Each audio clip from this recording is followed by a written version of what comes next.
The stock market has risen considerably thanks to the central bank intervention. It has given investors a reason to celebrate. There is clearly no collapse going on because we can just look at the comment section of my videos and know exactly what many people believe. When a country is in such bad shape that it has to sell off its assets for pennies on the dollar, making some people very rich, you know you have a problem. When the mainstream media refuses to push the issue, you know you have a problem. And when you continuously see lies that there is no global economic collapse, you know you have a serious problem. But you came here for the truth, so let me unveil that for you. Today we are going to look at this global issue, and that is countries selling off their assets in order to prevent a collapse. If there was no serious issue, if there wasn't this threat of a collapse, they would not sell off their assets. That's a matter of fact. But what really gets me going is that it's those technocrats, the banksters, who caused this collapse in the first place, which are now the ones buying up these assets for pennies on the dollar. Now, how fair is that? Let's look at this right here. Beginning with this recent example. Looking in the US at the moment, remember this is a global program. The Money GPS, I like to cover news from all over the world. This is just one example. I'll show you all over the world here. The city of Houston held a yard sale of sorts last week, dusting off some possessions it doesn't use anymore, offering them for sale or a swap to its neighbors. In this case, the city council approved selling or swapping almost $2 million worth of city streets and utility easements, saying that it's not enough to make up the shortfall of $100 million of deficit, but it's a start. So essentially, they talk about what the details are. You can see it at the bottom. They give you the map here. And there's more in this. Let me move on down to the second portion here before I just talk about it. The second example comes from the east side. This high school, they agreed to abandon and sell parts of the 5 streets and sewer easements in and around the school campus. It gives you the picture down there at the bottom.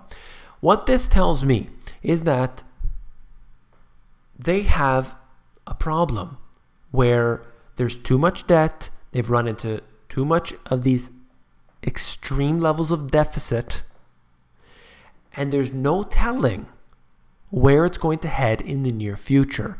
Their idea is to sell off assets because there are companies out there who are willing to buy them. In this case, it might be a corporation. The next case, it might be a private individual.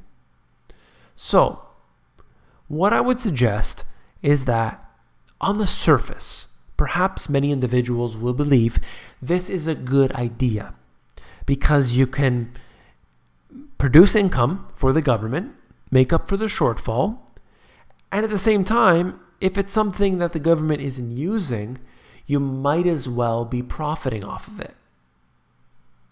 That's a good, let's call it a good consensus out there. I would like to suggest that I am a big fan of a small government. But privatizing certain sections of the government, in my opinion, does not reduce the size of the government at all.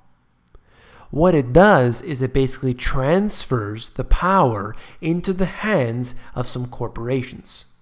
As far as I'm concerned, it ends up being basically the same size, stealing the same amount of money from people, except it takes it from the public sector and brings it to the private sector. Another problem with bringing it to the private sector is that, let's say this corporation buys up some I don't know, let's say anything. They buy an airport, they buy a power plant, they buy some streets, and so forth. And that's all fine. Let's say it's from Houston, it's a Houston-based company, they buy it all up. But what if the People's Bank of China prints a whole bunch of money, they give it to one of their subsidiaries, which is located in, I don't know, California. It's an American-based company and controlled indirectly by China. And that company makes an offer, buys up that other company, and now we have a little predicament. Now you have this company which owns infrastructure previously purchased under, a different set of rules. Now they purchased that company. How does this all work? What are the regulations for this? Is it just a free-for-all? Do we want that to happen? I don't know. All I'm saying is that it's a very dangerous area to get involved into. And I don't like it. I don't think it makes it really... there's no more benefit to this. I think the whole issue is that we need to reduce the size of government in the first place. That is the key. Now, looking at this. This is from Canada. Nothing bad ever happens in Canada. It's all rainbows. It's all flowers. It's so wonderful. But look at this. A new report is urging the Trudeau Liberals to make their new experimental infrastructure bank a center for helping cities and provinces sell off existing assets rather than helping build new infrastructure. It's saying, look, selling off revenue-generating assets like airports, it would be attractive to private sector investors. And I would agree with you. You want to sell off assets, there are people willing to buy them. I assure you. But the more dire straits that this country or city or whatever is in, I assure you they're going to sell it off for cheaper and cheaper and cheaper. And Greece happens to be one of those examples. That's Canada. Just one small example. Moving on. Sale of public assets in 2015 was the biggest in UK history. Nobody's worried. Nobody's concerned in the UK. Everything is just fine. Don't worry about it. Simultaneously, they're selling off the assets. Sales of publicly owned assets, including Royal Mail and Eurostar, raised more money for the government in 2015 than any other year in history. Countries, cities, states, and provinces are selling off assets. They sell them off for dirt cheap, and you and I don't get a single penny of it. You and I had to put money in to build that up, to maintain that. And then they sell it off for practically nothing, and you don't get a single dime. Greece approves plan to transfer state utilities to a new asset fund. State assets, including water and electricity utilities, are being transferred to a new asset fund created by the international creditors. The plans have sparked demonstrations and public sector strikes across the country. Look at this. International creditors. You want a bailout. Why do you need a bailout? Well, you need one in part because they created credit default swaps, which bankrupted your country, took it from bad to worse. And then these international creditors decided that you would have to sell these assets in order to make up the shortfall. That to me sounds like robbery. That sounds like the mafia. That sounds like, do you want arson protection? Because we can help you prevent a fire from being started in your store. Just pay us that insurance money and everything's going to be just fine. Here is another example out of Greece. Foreigners buy assets in Greece as Greeks are forced to sell. We're looking at airports. We're looking at practically everything across Greece. I mean, the islands are being sold for, considering they're Greek islands, it was only a few $1 million. And that was sold to the Emir of Qatar.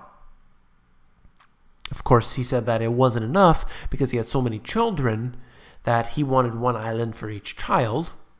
And of course, the regulations in that country were too restrictive. He wanted to build them a mansion on each one. That's too restrictive. I'm sure that's changed by now. Probably the international creditors made those changes. There you go. Greece, another example. What about Italy? Italy approves emergency budget cuts and selling of state assets. Look at that. Budget cuts, probably just people getting screwed over, not budget cuts where they actually need to be, and selling state assets.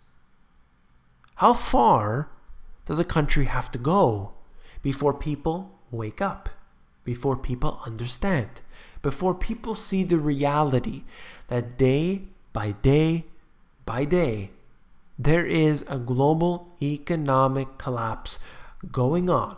It's right in front of your face. It's not going to happen in the future. And no, it has nothing to do with the stock market. People are just, it's silly. It's silly. Let me just show you this last one before I start my rant here. City of Detroit public auction municipal assets. This happens to be some vehicles, buses, so on, being auctioned off. They're conducting the auction, $5 million. Garbage trucks alone, new, cost more than 3 times that amount. In this article right here, basically talks about the fact that they're selling them off for basically nothing. And it's a rip-off to the city. But that's not what it's about. It's about helping out your friends. People in the government. They have their friends. They give them the no-bid contracts. And it's so beautiful. It's so wonderful. This is yet another example. So let me just close this off here. I want to reiterate my points. I believe in having a smaller government. Government is too big. It is too invasive.